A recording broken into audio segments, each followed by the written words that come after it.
sinamot menurut adat kebudayaan Batak. Yang pertama, untuk memahami makna sinamot menurut adat kebudayaan suku Batak, kita perlu memahami pengertian pernikahan menurut adat Batak.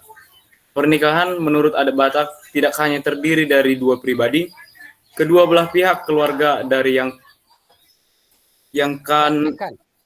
akan menikah, tetapi mencakup fungsi dalihan natolu, dan suatu pernikahan dikatakan sah menurut adat Batak jika didasarkan pada dalihan natolu. Lanjut, Pak. Iya, lanjut. Bagian nomor 2, prinsip adat Batak tentang pernikahan, magodang anak pengolihon atau mangoli, magodang boru pemulihon atau muli. Maka jika anak laki-laki menikah atau menguli, dia memerlukan modal. Dan untuk itu dengan sabutuha akan bermupakat dan memberikan tupak sebagai modal atau sinamot. Dan untuk kebutuhan pesta pernikahan. Demikian juga jika seorang perempuan akan menikah atau muli, dia memerlukan modal untuk membentuk keluarga baru. Dia memerlukan biaya untuk membeli perlengkapan rumah tangga yang akan dibawa pada saat pesta pernikahan. Modal itulah yang diterima dari pihak laki-laki yang disebut sinamot atau boli untuk menguli. Maka sinamot dihubungkan dengan pangulihon dan pamulion. Lanjut, Pak. Iya. Nomor 3, maka pengertian sinamot adalah pemberian sejumlah uang atau barang dari pihak keluarga pengantin laki-laki kepada pihak keluarga pengantin perempuan sebagai modal untuk muli atau pergi atau pulang ke kampungnya suami, dan keperluan pesta adat pernikahan dari keluarga perempuan. Nomor 4, banyaknya barang yang dibawa pihak perempuan pada saat pesta pernikahan ditentukan besarnya sinamot yang diterima. Dan jumlah ulos yang akan diberikan pihak perboru juga ditentukan besarnya sinamot yang diterima sesuai dengan adat. Sinamot tidak ditentukan besar kecilnya, tetapi berdasarkan kesepakatan. Lanjut. Nomor 5, pada saat pesta pernikahan diadakan, pihak hula-hula atau parboru dan hula-hula pihak laki-laki akan membawa beras di tanduk dan memberikan ulos. Pihak anak boru dari pihak laki-laki memberikan tupak berupa uang. Kemudian pihak pengantin laki-laki memberikan uang kepada pihak hula-hulanya. Nomor 6, adat Batak tidak mentoleransi perceraian karena dianggap suatu aib bagi keluarga, terkecuali jika tidak mendapat keturunan atau anak. Karena tujuan pernikahan menurut adat Batak adalah mendapatkan keturunan atau rokap gabe. Hal ini berhubungan juga dengan falsafah hidup suku Batak, yaitu Hagabeon, Hasangapon, dan Hamraun, 3H. Adat Batak juga memberikan ganjaran atau hukuman bagi yang bercerai. Jika suami yang menceraikan istrinya, maka hilanglah sinamotnya. Dan jika perempuan yang meninggalkan suaminya, dia harus membayar sinamotnya 2 kali lipat. Jika terjadi masalah dalam keluarga yang menikah, maka tidak hanya pihak dengan sabutuha yang menangani atau bertanggung jawab, tetapi juga pihak hula-hula dan anak boru. Karena mereka juga sudah terlibat dalam pemberian dan penerimaan sinamot. Maka makna sinamot adalah suatu ikatan yang memperteguh ikatan kekeluargaan, pernikahan, dan mencegah dan mempersulit terjadinya perceraian. Nomor 7, maka makna sinamot menurut adat Batak adalah ikatan kekeluargaan termasuk dalian natolu. Maka tidak bertentangan etika Kristen karena makna sinamot bersifat gotong royong, memperteguh ikatan pernikahan dan mencegah terjadinya perceraian. Maka pengertian makna sinamot perlu dikembalikan karena pada masa sekarang ini makna sinamot sudah bergeser kepada istilah tuhor, berarti jual beli, dan prestis, berarti sudah menentukan terjadinya suatu pernikahan. Saya kembalikan, Pak. Oke, itulah merupakan kesimpulan bagi pokok yang kita bahas minggu yang lalu, ya tinjauan etika Kristen terhadap makna sinamot menurut adat kebudayaan Batak. Ya, ada 5 sub Batak, itu semuanya melakukan hal yang sama, bentuknya yang berbeda dan caranya juga berbeda. Kalau di Karo berbeda dengan apa yang ada di Toba. tapi juga mempunyai makna yang sama. Ya, sinamot tidak ditentukan besar dan jumlahnya, kesepakatan. Ya, ada istilah, ada tiang kecil, ada tiang besar, begitu. Tapi makna itu sudah berubah sekarang. Sekarang ini sudah kaitannya dengan apa yang disebut tuhor. Tuhor berarti mahar. Mahar dalam pengertian yang sudah dibeli. Sehingga ada istilah suami membeli istrinya sehingga suka-sukanya. Ada juga kaitannya dengan prestise atau harga diri. Harga diri atau harga keluarga. Iya, bahkan banyak pernikahan tidak jadi karena kaitannya dengan sinamot. Jadi udah komersial sekarang ini. Bahkan ya sudah ada istilah level. Jadi yang miskin dengan yang kaya tidak level. Harus yang kaya dengan yang kaya. Dan itu ditentukan oleh sinamot. Ada yang mau bertanya? Bapak beri kesempatan untuk bertanya sebelum kita melanjut kepada kesimpulan yang kita bahas hari ini. Mari. Saya Immanuel. Pak, Pranhik Pak. Oke, Pranhik 1. Immanuel, Pak. Immanuel 2.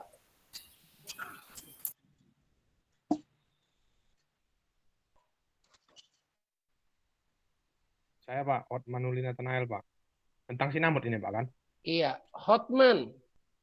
Iya Pak. Oke, cukup 3. Go Pranhik, sesudah itu sudah itu Hotman. Silakan. Baik Pak, terima kasih atas kesempatan yang Bapak berikan. Saya ingin bertanya Pak di bagian nomor 7 Pak. Tapi saya hanya bertanya di bagian bahasa Pak. Ini kan Pak bergeser kepada istilah tuhor atau tohor ini Pak. Tuhor, oke. Tuhor. Nah itu Pak, saya hanya ingin bertanya di bagian bahasa saja Pak. Kalau bahasa tuhor ini bukankah ini terlalu kasar Pak? Itu saja Pak, terima kasih. Iya. Oke, silakan Immanuel. Ya, jadi sebetulnya saya ingin menyinggung Pak, pernyataan Bapak di 2 minggu atau 2 minggu yang lalu, di mana Bapak juga pernah mengatakan bahwasanya etika Kristen, adat harus beriringan dengan etika Kristen gitu dia Pak. Tetapi yang saya langsung muncul di benak pikiran saya, ketika kita melaksanakan acara adat, tentu saja mungkin pasti banyak keluarga kita yang hanya yang bukan Kristen saja gitu Pak. Ada agama-agama lain seperti itu kira-kira. Jadi bagaimana kita menyesuaikan itu gitu Pak? Karena mungkin kan di agama lain beda lagi adatnya yang dilakukan gitu dia kira-kira Pak. Oke, go Hotman. Baik Pak, terima kasih atas kesempatannya. Di sini saya mau bertanya di nomor 6 tadi Pak, di mana di situ ada dikatakan bahwa jika perempuan yang meninggalkan suaminya, maka dia akan mengganti sinamot itu 2 kali lipat. Nah, di sini saya mau menanyakan Pak, bagaimana jika sang perempuan ini meninggalkan suaminya diakibatkan dalam keadaan kekerasan dalam rumah tangga atau KDRT pada zaman sekarang Pak. Itu mungkin dia merasakan tindakan kekerasan, jadi dia otomatis meninggalkan suaminya. Apakah itu tetap diganti 2 kali lipat Pak kepada pihak para anak begitu Pak? Terima kasih. Oke, terima kasih untuk 3 penanya.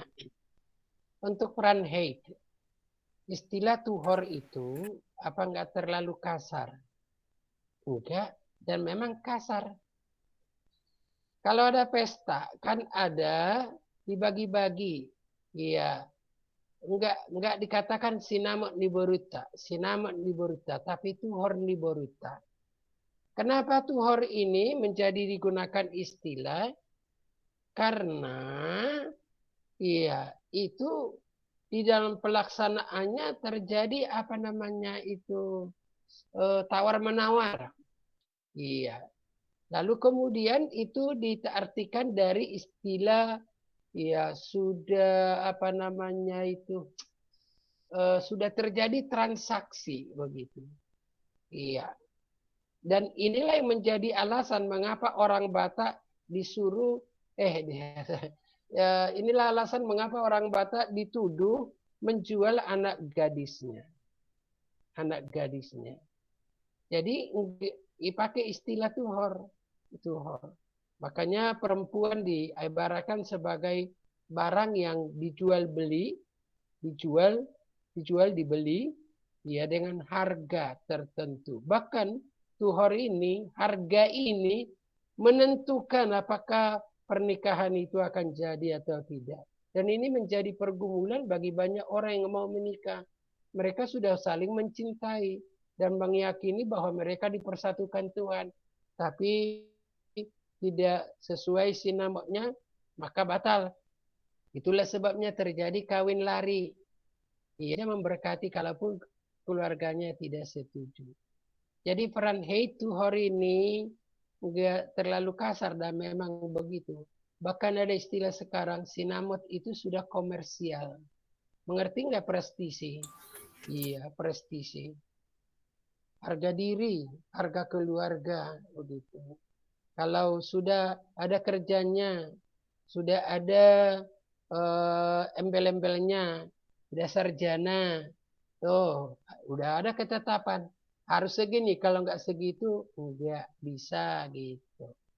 Udah komersial, bahkan sudah menjadi bisnis. Oke, untuk Immanuel, bagaimana pelaksanaan adat kalau tidak semua keluarga satu agama? Iya, adat dilakukan, tapi kita tahu yang dilakukan itu tidak sesuai dengan etika Kristen. Bagaimana kita menyesuaikan adat itu? Kan agama yang lain mempunyai pengertian yang lain. Iya. Jadi kita berbicara untuk kehidupan kita sebagai orang Kristen, Immanuel. Tentu kita tidak bisa menerapkan iya, apa yang kita yakini dengan yang beragama yang lain. Lalu bagaimana dalam pelaksanaannya? Ya, itu tergantung kepada pilihanmu. Kau mengikuti yang bertentangan dengan keyakinanmu demi toleransimu dalam keluarga, atau kau tetap di dalam prinsipmu melakukan adatmu sesuai dengan keyakinanmu, begitu. Memang ini yang jadi masalah di dalam satu kekulturan yang tidak satu iman.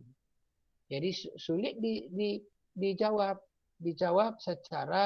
secara umum. Ya karena itu tergantung kepada pribadi. Ya dia mau menyesuaikan adatnya dengan keyakinannya atau dia tidak menyesuaikan karena itu juga ya dilakukan bersama dengan orang lain. Untuk Hotman itu kalau terjadi istri meninggalkan suaminya karena terjadi KDRT yang atau dengan kata lain ada kasus iya ya yang dialami sehingga harus dia meninggalkan suaminya. Kalau terjadi demikian, di dalam kesimpulan ini juga sudah dikatakan kalau terjadi masalah di dalam keluarga yang baru menikah itu, tidak hanya mereka yang menyelesaikan, tidak hanya dengan sabu tua, tapi terikat dalihan natolu. Ya tentu peranannya memberikan nasihat kepada suami sehingga tidak terjadi yang demikian. Iya, tapi oleh karena memang suaminya nggak mau berubah dan sebagainya, ya tentu ya kita katakan bisa saja menurut pertimbangan dalihan natolu, ya ditoleransi terjadi perceraian itu. Istrinya meninggalkan suaminya begitu. Sehingga dalihan natolu memutuskan tidak membayar sinamotnya. Tapi kalau ini terjadi, ya langsung misalnya apa yang disebut mangilolong, ya dulu itu dihukum, sekarang ini mana ada lagi? Ya nggak ada lagi sekarang. Makanya perlu makna sinamot itu, pengertian makna sinamot itu dikembalikan. Iya, jangan yang sekarang diikuti, tapi kembali kepada yang sebenarnya, gitu maknanya. Satu contoh, kami punya menantu dari NTT. Ya, di NTT ada satu istilah, kami tidak pernah menjual gadis kami. Jadi tidak ada sinamot. Ya, jumlah tertentu. Tapi ada bentuknya. Misalnya ditaruh di amplop, dikasih sama saudara-saudaranya, orang tuanya. nggak ditentukan jumlahnya.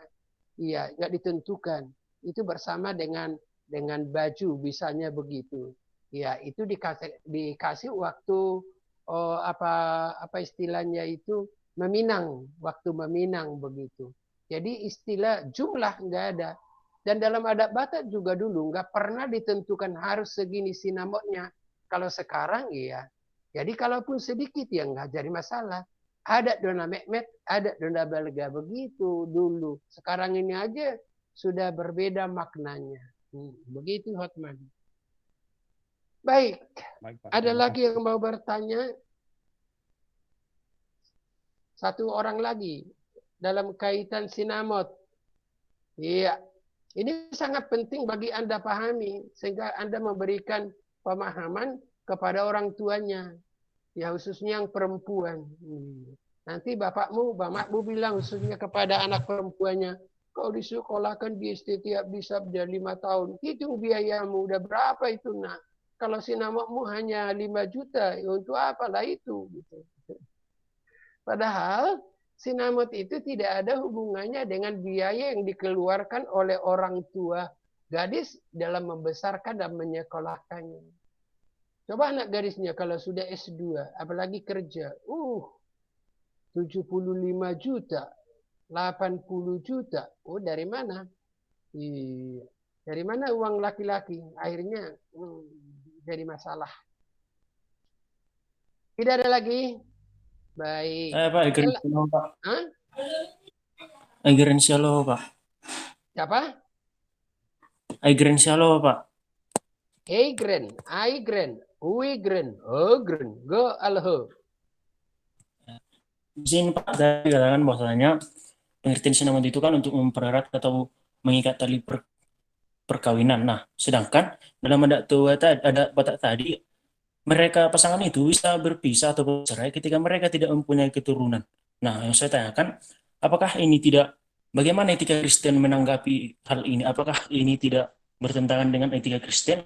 Dan bagaimana jika kalau pasangan ini mereka memilih di saat mereka tidak punya keturunan, mereka memilih untuk mengadopsi dan mereka tidak memilih untuk bercerai, melainkan untuk mengadopsi. Oke, Terima kasih, Pak. adat kebudayaan Batak yang mentoleransi perceraian oleh karena mereka tidak mempunyai keturunan atau rokab gabe. Oke, rokab gabe. Tidak sesuai dengan etika Kristen. Enggak sesuai dengan etika Kristen dan tidak diterima oleh etika Kristen. Ngomong-ngomong, kau sudah punya buku Bapak? Kau sudah punya buku itu? Sudah, Pak. Oke. Baca buku itu, mengapa orang Batak mentoleransi atau adat Batak mentoleransi, ya kalau tidak punya keturunan boleh bercerai. Lalu baca bagaimana tanggapan dari etika. Baca apa yang bisa dilakukan dulu untuk mengatasi masalah. Dan bagaimana menurut etika Kristen tentang keluarga yang tidak dikaruniai anak. Atau childless. Itu pokok yang sangat luas. Udah kau baca belum?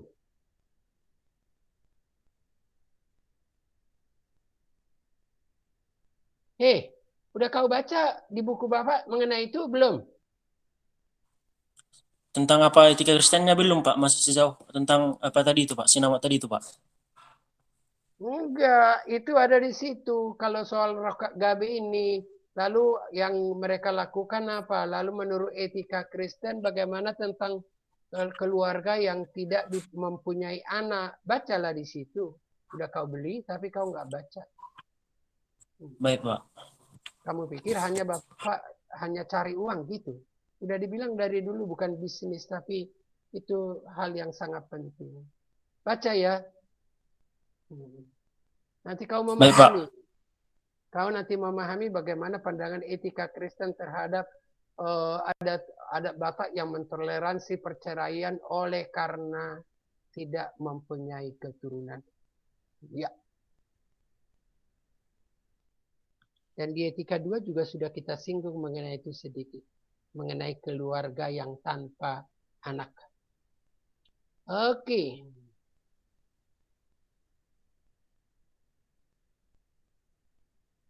Baik, kita masuk dalam kesimpulan pokok yang kita bahas hari ini. Tinjauan etika Kristen terhadap masalah penggunaan lahan pertanian dihubungkan dengan hak atau sabat tanah. Dengar baik-baik Wika, Immanuel, Baik, Pak. Tiolina, dan Baik. yang lain. Karena penjelasan kalian agak complicated. Complicated dengan praktisnya gitu. Yang pertama, sebagai petani, apakah aku mempunyai hak mutlak bagaimana aku mengelola dan mempergunakan tanah atau lahan pertanianku? Tentu jawabannya apa jawabannya Wika? Enggak kan? Enggak, Pak. Enggak suka-suka. Enggak sesuai dengan selera nafsu kita. Gitu. Dan tentu ada alasannya mengapa. Iya. Kenyataannya para petani, aku memaksa tanahku untuk berproduksi dengan menggunakan pupuk kimia dan pestisida. Iya. Dan menanaminya tanpa ada istirahat pada tanah untuk memperbaiki unsur hara atau humus yang ada di dalam dirinya, dalam diri tanah itu sendiri. Iya. Dan itu aku lakukan sepanjang hidupku, bahkan sebelumnya nggak tahu. Mulai dari ada pupuk kimia yang diproduksi dari Jepang. Akibatnya tanah semakin tandus. Buktinya apa? Tanpa pupuk tidak ada produksi. Kalaupun ada produksi, iya, tapi tidak seperti diharapkan. Karena apa? Lebih banyak beli pupuknya daripada hasil yang didapatkan. Bahkan setengah. Kalian lebih tahu gitu.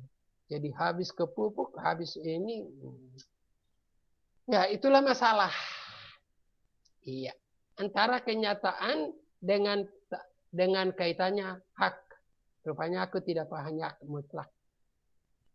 Yang kedua, apakah boleh lahan pertanianku itu aku eksploitasi? Mengerti eksploitasi berarti segala tindakan yang merusak lahan pertanianku untuk memenuhi selera aku mendapatkan hasil yang lebih banyak. Dan apakah tentu tidak boleh kan dieksploitasi karena tanah punya hak. Tanah adalah subjek bukan objek, kata penyeminar. Dan apakah tanah mempunyai hak untuk beristirahat yang harus dihargai dan harus ditaati oleh aku atau para petani? Iya, harus. Tadi si Lasmi bertanya, apakah relevan sekarang hak tanah itu? Relevan. Iya, relevan begitu. Karena itu firman Tuhan. Ada hak tanah. Ya, nanti kita melihat dasar teologinya. Yang ketiga, Allah menciptakan langit dan bumi dan memberikan kepadaku, memberikan kepadaku mandat. Aku itu ya petani maksudnya ya nak ya. Iya, mandat untuk menguasai, ya salah tulis, menguasai, mengusahakan. Iya,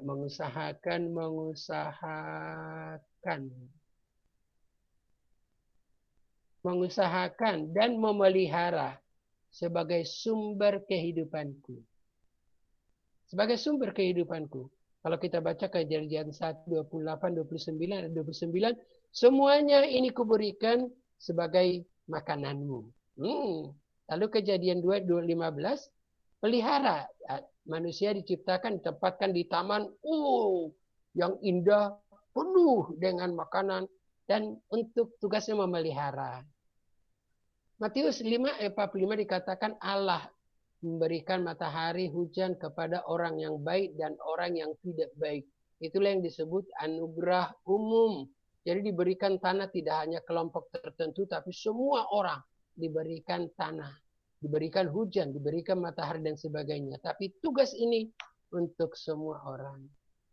Hal itu menegaskan kepada aku bahwa aku punya tanggung jawab kepada Tuhan dalam menguasai, dalam mengusahakan, dalam memelihara tanah pemberian Allah demi kelanjutan hidupku di bumi ini, keturunanku, dari nenek sampai kepada generasi-generasi berikutnya gitu loh. Iya. Memelihara lahan berarti memelihara lahan pertanianku, berarti memelihara sumber kehidupanku. Iya. Iya, ingatlah. Memelihara atau merusak? Itulah yang perlu dijawab. Bagaimana aku memelihara lahan pertanianku? Ya janganlah aku melakukan sesuatu tindakan yang merusak. Kalau saya tahu pupuk kimia dan semuanya itu merusak, kalaupun hasilnya iya, tapi iya merusak berarti nggak memelihara. Hanya jangka pendek mungkin berhasil, jangka panjang gimana? Lalu bagaimana antara tuntutan kebutuhan dengan pemeliharaan tanggung jawab? Terjadi pergumulan si Wika. Ya kan Wika? Kalau nggak dipupuk nanti gimana? Nggak ada hasilnya. Nggak ada hasilnya bagaimana? Nggak makan lah. Nggak bisa bayar uang kuliah di setiap bisa udah. Ya terpaksa lah. Kan begitu Wika? Iya, Pak. Nah, ianya itu dari hatimu atau enggak? Terjadi pergumulan. Kalau kita tidak lakukan begitu, nggak memenuhi kebutuhan. Jadi pergumulan ekonomi dengan tanggung jawab memelihara. Tapi tadi ada ungkapan dari Wika, ya tentu ada banyak cara untuk kita melakukan tanggung jawab kita dalam memelihara sumber kehidupan kita atau lahan pertanian kita. Gitu. Yang keempat, manusia diciptakan oleh Allah dari debu tanah. Aku rupanya bagian dari debu tanah. Termasuk aku bagian dari lahan pertanianku.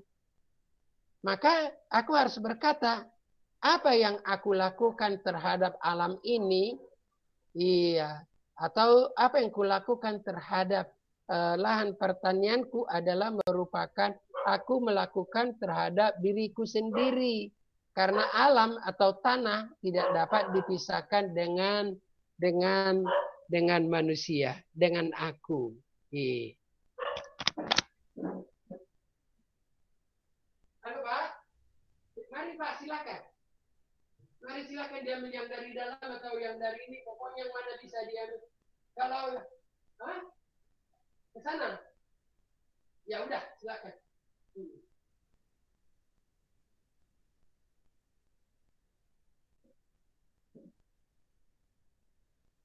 Halo, kalian masih di situ?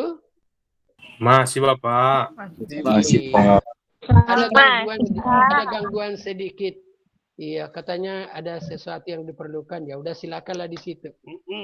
Mari kita konsentrasi. Back to the basic, back to the laptop. Ya, oke.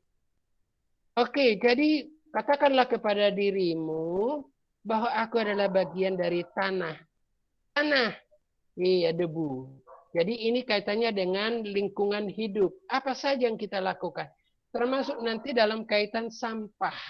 Kalau kita kotori bumi ini, kita kotori lingkungan kita kotori rumah kita, sebenarnya kita melakukan terhadap diri kita, gitu. Untuk sajian, untuk seminar selanjutnya. Lalu dalam etika 2 kawan, kita sudah berbicara tentang etika perjanjian lama yang dilihat dari 3 sudut, sudut Allah, sudut sosial, dan sudut tanah. Ketiga sudut ini tidak bisa dipisahkan.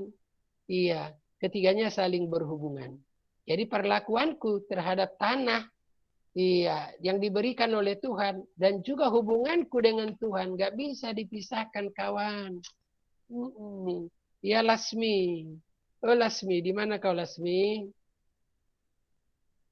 Oke, Pokok yang penting dalam perjanjian Allah dengan Israel, Israel berarti saya, karena saya juga orang Israel perjanjian baru atau orang Kristen, adalah soal pemberian tanah. Iya, itulah merupakan pokok utama dari kelima kitab Musa khususnya. Iya. Ya, etika PL tidak dapat dipisahkan dengan teologi tanah, kita sudah bahas. Hal ini menyatakan bahwa menggunakan lahan pertanian mempunyai hubungan dengan soal kerohanian, apa yang disebut religious oriented. Iya. Jadi udah kita belajar tentang bagaimana bangsa Israel kalau taat kepada Tuhan, maka diberkati. Kalau tidak taat, ditanam pun hama dan segala macam, akhirnya nggak berhasil. Dan itu kenyataan sekarang ini. Banyak, iya udah ditanami dan ini makan apalah semua, nggak berinilah. Ya, Allah menjanjikan tanah berarti tanah yang mereka diami dan usahakan adalah merupakan pemberian Allah. Hal ini berarti Israel harus bergantung dan bertanggung jawab kepada Allah dalam mengusahakan tanah, dalam menggunakan hasil tanah. Demikian juga lahan pertanianku yang kumiliki itu juga merupakan pemberian Tuhan. Bukan hanya berkat yang lain yang diberikan Tuhan. Tanah itu, waduh, sebagai sumber kehidupan dikasihkan Tuhan. Iya, untuk dikelola supaya sumber hidup itu lestari. Pemberian tanah juga menyatakan bahwa Allah tetap sebagai pemilik mutlak atas tanah. Jadi kita tidak punya hak mutlak. Tapi yang kita pakai istilah itu HGU, hak guna usaha yang diberikan oleh Tuhan. Sehingga dia berhak menentukan bagaimana tanah dikelola dan hasilnya digunakan. Dan jika mereka menaati ketetapan Allah, mereka mengenai tanah, mereka akan diberkati, makmur secara ekonomi. Jadi dengan lagu, kalau kita taat mengelola lahan pertanian kita sungguh menaati apa dikatakan Tuhan, diberkati Tuhan. Coba bayangkan, dalam Imamat 25 itu nggak ditanam tahun ke-7. Tahun ke-6 diberkati berlipat untuk menanggulangi kebutuhan. Iya. Jadi jangan orang petani itu berpikir kalau kita tidak pakai pupuk kimia, ya memaksa tanah ini berproduksi, nggak ada hasilnya, nggak dapat, nggak cukuplah ekonomi. Sedangkan 2 kali 1 tahun panen nggak cukup, apalagi 1 kali kata mereka. Padahal dari dulu hanya sekali sampai ditanami. Itu yang saya ingat sampai saya kelas 6 SD. Dalam Imamat Allah memberikan ketetapan dan memberikan hak kepada tanah, yaitu yang disebut sabat tanah. Dalam Imamat 25 Allah menetapkan sabat tanah, waktu berhenti tanah ditanami. Tujuannya, dan ini yang paling penting, agar tanah mempunyai kesempatan atau waktu memperbaiki dari dirinya sendiri. Tanah itu menjadikan dirinya subur, karena memang ada hukum alami demikian. Dan dampaknya adalah Allah memberkati hasil tanah, khususnya tahun ke-6 dan sebagainya. Jadi tekanannya bukan 1 tahun dikosongkan, bukan. Tapi diberi kesempatan untuk tanah beristirahat dengan berbagai cara. Jangan dipaksa dieksploitasi terus berproduksi dengan mempergunakan pupuk pestisida dengan pupuk kimia. Coba lihat di Tanah Karo. Di ladang-ladang itu kaleng-kaleng udah bertumpuk-tumpuk. Belum lagi kita membahas tentang akibat daripada penggunaan pestisida dengan pupuk kimia. Termasuk itu kaleng-kaleng yang bertumpuk-tumpuk itu, kemudian datang hujan dan sebagainya. Iya. Maka cara petani caraku sekarang ini dalam mengelola pertanianku tidak dapat diterima dari etika Kristen. Para petani hendaknya aku menghargai hak tanah, tidak merusaknya. tidak merusak kesuburannya sebagai sumber kehidupanku untuk kini dan seterusnya. Contoh praktis sehingga kita tidak bertanya-tanya. Suatu ketika waktu Bapak masih aktif mengajar, mengikuti konsultasi teologi di Yogyakarta. Kami mengunjungi satu kelompok petani yang dikelola oleh gereja Katolik. Ya, lalu kami diberi makan. Mereka katakan, ini nasi cinta. Wah, iya terkejut juga ada nasi cinta. Lalu mengapa dikatakan nasi cinta? Mereka menjelaskan. Inilah hasil sawah kami yang kami kelola dengan cinta. Iya, yang kami kelola dengan cinta. Loh, gimana kalian mengelola sawah kalian dengan cinta? Lalu mereka menjelaskan, kami mengelola sawah kami dengan cinta. Segala yang bisa merusak kesuburan tanah kami, misalnya pestisida, pupuk kimia, kami tidak menggunakan. Karena kami cinta sama tanah kami. Karena tanah kami adalah sumber kehidupan kami. Jadi kami pelihara, kami kelola dengan cinta. Dan inilah hasilnya nasi cinta. Jauh lebih enak daripada hasil sawah yang pakai pupuk kimia. Iya. Itulah alasan singkat dari mereka mengenai nasi cinta. Lalu bagaimana supaya mereka supaya sawah kalian bisa subur? Kalaupun hasilnya tidak langsung banyak, tapi melalui proses alami kami mempergunakan pupuk organik. Dan itulah yang dikembangkan sekarang. Iya, ini pupuk organik. Makanya ada juga makanan binatang organik. Makanya ada ayam kampung organik, ada sayur organik, ada pokoknya organik tidak pakai yang kimia dan sebagainya. Karena itu merusak. Cerita yang kedua, konon kalau di Jepang itu kawan, itu sayur yang pakai pupuk kimia dengan sayur yang pakai organik itu beda harganya dan diminati oleh masyarakat karena mereka tahu bahwa sayur yang pakai kimia itu juga ada dampaknya kepada kesehatan dan harga sayur yang pakai pupuk organik 2 kali lipat harganya. Wow, begitu. Orang Jepang yang menciptakan pupuk kimia, tapi mereka sendiri enggan mempergunakannya. Kami orang Indonesia ini yang keranjingan memakainya. Jadi jalan keluarnya apa? Kalau begitu, mulailah. Peliharalah dengan cinta. Bagaimana cintamu memelihara? Aduh, ini harus dikurangi. Aduh, harus diberhentikan. Aduh, ini digantikan dengan ini supaya berkelanjutan. Ini sumber hidupku loh. Berarti kalau tidak baik pemeliharaanku, matilah aku. Putuslah cintaku. Tapi kalau aku cinta, aku melakukan yang terbaik. Ada yang mau bertanya? Saya Pak. Pak.